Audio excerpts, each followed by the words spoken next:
True.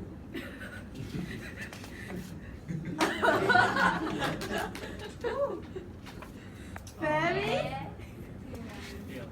This is not a fairy tale! Good evening to you, Toastmasters of the evening, ladies and gentlemen. Tonight I stand before you to talk about something I regard it to be closest to my heart. They say behind every successful man, there is a woman. And I don't consider myself to be very successful, but I've had my fair share of success in life.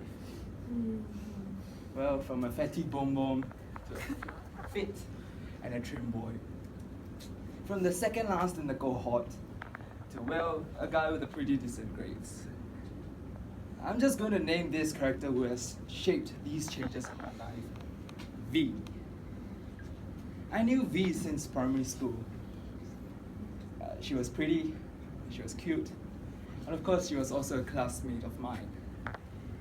I didn't really talk to her until 3 years after graduation at an NPCC event, a CCA event, where people from different schools had to come together. And it was 14th May 2014. So I saw the cutest girl of my age.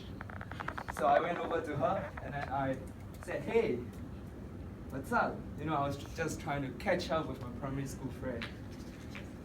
And the conversation go on, we exchanged our numbers, and that's when the magic began. So I went home all excited, ready to get comfortable and ready to text her. But just when I was about to text her, a Facebook notification popped up. It says, "Ding, your friend V has a birthday today. Wish her." So I was all excited because I finally know how to text her without being awkward. So I went over and said, "Hey, happy birthday, V. It's on here." And then a few moments later, she texted back, "Ding. Hey, whoa, how do you know it's my birthday today?" So of course, I replied, "Of course I do. Of course I know. It's me, Ong. I know everything." So time went by and we keep texting each other back and forth. We text from day to night, from night to dawn. And then, whenever I text her, I feel this kind of motivation, determination, and I became conscious of myself and what I am doing. And that's when the changes starts to kick in. She was this smart and a good girl in school. Well, for me, my parents were constantly being called up by my principal and my teachers in school. So I can say that she was the angel with the wings, and I was just a boy with the horns. We became closer and closer from time to time, sharing our daily life and thoughts to each other. I trusted her, and she trusted me. We trusted each other, but you see, ladies and gentlemen, it's not all sunshine and rainbow. There comes a time when silence kicked in. Silence went on from seconds to minutes to hours to days to weeks, then to months. I didn't know what went wrong, but she just stopped texting me. And it surely was the hardest stage of my life. Because imagine, your crush just stopped texting you in the middle of nowhere. How would you feel? It must have been, it was pretty shitty to me. So time passed on, and 2 days before Christmas, she texted me, "Hey, I got you a Christmas present. Would you like to meet up?" So I didn't know what to do. Like in the middle of nowhere, you received a text back from your crush. So I rang my advisor-in-chief, Hong Teng, and I told him this happened. And he said, "Just go for it, not like she's gonna eat you up." And so I went with my own Christmas card in a shaky hand. And then, things went back to normal until today. I didn't really know what happened or why she stopped talking to me.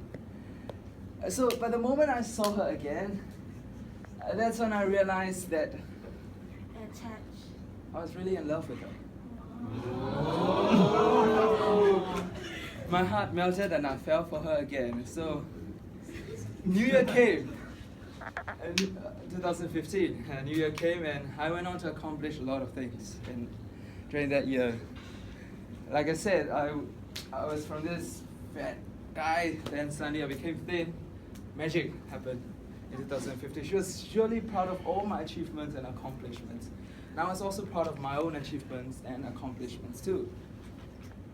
So after that, I started to realize that, hey, maybe I can catch up with her in studies and stuff. So that's when I realized that, I'm going to tell her that I love her when we entered the same tertiary education institution together. But all this while, I never told her that I liked her. Furthermore, I never even told her that I loved her. Oh, why not? So time passed on again, and then O-level results finally came. But just 2 days before O-level results finally came, I met up with her, and then I got this for my Christmas present. It was the next year. So I got a police car. It was always on my study desk, and this says, Merry Christmas, Van Claus. You see, these are the small things that makes me fall in love with her over and over again. But O-level results came, judgment comes down like a shitty rainfall. We went on to different ways, on different paths. I was really sad by my results, not because I didn't do well. She tried to cheer me up. But little did she know I wasn't sad because I didn't do well. I was sad because I didn't tell her I loved her all this while. Or furthermore, I could no longer tell her I loved her. So ladies and gentlemen, tonight I'm not here to educate you on love, or I'm not here to tell you anything about love, but I'm here to simply tell you to have the courage to say I love you to someone you truly love. Because there will come a time when you finally regret that you don't simply say I love you enough to someone that you truly love. And I don't want you guys to feel the same way that I did. I know I could have confessed back then, but if you are in my shoes, you will simply understand why I did it. And after all, she's simply just the one that got away. Back to Toastmasters.